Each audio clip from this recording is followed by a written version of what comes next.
Oui, je m'assois à ce bureau pour la 6e fois de la journée, les gens, les organisations, sociologie. T'as fini de geindre?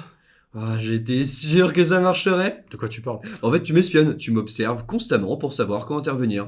Ouais, effectivement, mais... Attends, qu'est-ce que tu fais? J'appelle la police en fait. T'es un dangereux malade qui me reluque sans arrêt. Et ça se trouve, il y a des caméras chez moi, même peut-être des micros. Ouais, c'est ça.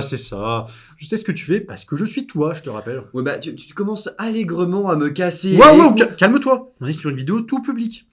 Pour t'intéresser un peu, je vais partir d'un chiffre. Savais-tu Hop que... là, c'est encore moins. Saviez-vous qu'en moyenne, en France, les femmes sont payées 26% de moins que les hommes? Oui, voilà, merci pour ton intervention.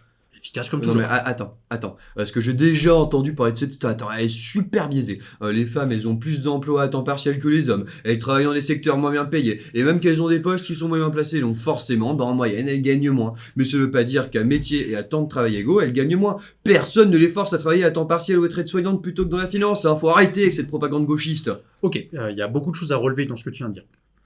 Effectivement, les femmes ont plus d'emplois à temps partiel et sont plus présentes dans des secteurs moins bien rémunérés. Mais en corrigeant la statistique pour être à temps de travail, secteur d'activité et position équivalent, les femmes touchent quand même 10,5% de moins que les hommes. Mais c'est pas le plus important. Tu penses réellement qu'elles ne sont ou ne se sentent pas obligées de faire des emplois à temps partiel ou d'être dans des secteurs moins bien rémunérés? C'est pas que les femmes sont bloquées dans la hiérarchie, elles sont choisies d'être moins haut placées que les hommes. C'est bien ça? Ouais, ok, je suis peut-être allé un peu vite. Je ne veux pas dire qu'on choisit toujours ce qui nous arrive. Je suis d'accord là-dessus. Donc quelque chose contraindrait les femmes à se tourner vers certains emplois plutôt que d'autres, c'est ça? Oui, même si les femmes ont a priori accès à tous les postes sur le papier, on constate dans les faits qu'il y a un système de normes auquel les individus se plient, parfois consciemment, parfois pas, et qui empêche spécifiquement les femmes d'accéder à certaines fonctions. C'est ce qu'on appelle le plafond de verre. Oh, mais le retour des normes. Mais aidez-moi, mais qu'est-ce qu'elle vient de faire là-dedans là? Les normes, coutumes et autres stéréotypes font partie intégrante de notre société. Il y en a des très générales, comme de ne pas insulter les gens dans la rue. Tu pourrais le faire, mais tu ne le fais pas parce que c'est mal vu ou parce que tu ne veux pas attirer l'attention. Ok, je te vois venir. Ces normes, elles contraindraient spécifiquement les femmes, c'est ça? Fais gaffe, vraiment fais gaffe, parce que tu vas te prendre un shitstorm sur Twitter. Exactement. Les femmes devraient plutôt faire attention à leur image, être empathiques, s'occuper des enfants, alors que les hommes devraient faire du sport, avoir confiance en eux et gagner de l'argent. Ces normes sont relayées à plusieurs niveaux de notre société, et notamment au sein des entreprises.